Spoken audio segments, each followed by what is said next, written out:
Hello super fans. तो guys आज की इस वीडियो में हम बात करेंगे इस नेक्सस कमर्शियल के बारे में जिसने ये आइडिया इंट्रोड्यूस कर दिया है कि शायद यही रिस्पॉन्सिबल होगा मल्टीवर्स ऑफ मैडनेस के लिए। और साथ ही में क्या एमसीयू में वांडा एक नेक्सस बीइंग है।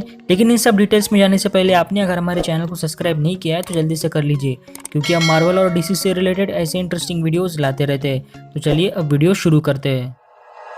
Like you, be strong to hold the powers of the sun.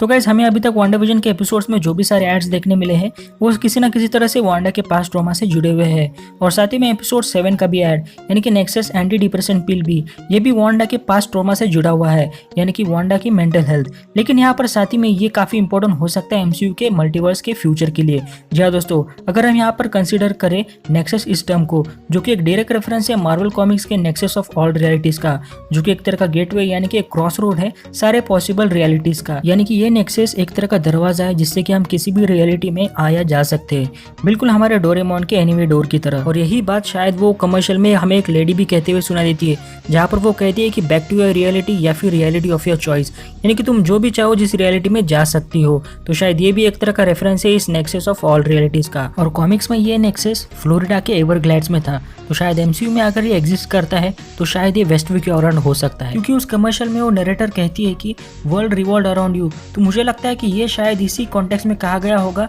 कि जो भी सारी रियलिटीज है वो तुम्हारे अराउंड ही रिवॉल्व करती है, जो कि एक और रेफरेंस है इस नेक्सस ऑफ रियलिटीज का। और साथ ही में मार्वल कॉमिक्स के फियर इशू 19 में ये रिवील किया गया था कि ये नेक्सस एक तरह का डोरवे होने के साथ साथ एक काफी क्रूशियल रोल भी प्ले करता है, यानी कि इन सारी रियलिटीज में बैलेंस बनाए हुए रखना। तो अगर ये बैलेंस टूट जाता है तो ये सारी रियलिटीज यानी कि जो भी पॉसिबल रियलिटीज है वो एक दूसरे से कोलाइड होंगी, मर्ज होंगी, या फिर उन्हें वो डिस्ट्रॉय भी कर सकती है। और इसके कॉन्सिक्वेंसेस में दुनिया भर में अलग अलग रियलिटीज के पोर्टल्स खुल जाते हैं। तो अगर ऐसा ही एमसीयू में होता है, यानी कि वांडा के हेक्स पावर्स की वजह से ऐसे ही दुनिया भर में अलग अलग रियलिटीज के पोर्टल्स खुलने लगते हैं, जिससे कि यहाँ पर लिटरली मल्टीवर्स ऑफ मैडनेस की शुरुआत हो जाएगी और यहाँ आकर डॉक्टर स्ट्रेंज को इंटरवेंशन करना पड़े। और साथ ही में शायद यही कोलिजन रिस्पॉन्सिबल हो सकता है हमारे टोबी मैगवायर और साथ ही में एंड्रू गारफील्ड के स्पाइडरमैन को एमसीयू में लाने के लिए, जहाँ पर ऐसे ही कुछ पोर्टल से वो दोनों अपने यूनिवर्स से बाहर निकले। और साथ ही में इसी तरह ये सेटअप किया जाएगा उनके स्पाइडरमैन 3 के अपीयरेंस को लेकर। और अब बात करते हैं कि क्या वांडा एमसीयू में एक नेक्सस बीइंग है। तो सबसे पहले नेक्सस बीइंग एक ऐसी रेयर एंटिटी है जिनके पास ये एबिलिटी होती है कि जो फ्यूचर प्रोबेबिलिटीज को चेंज कर सकती है।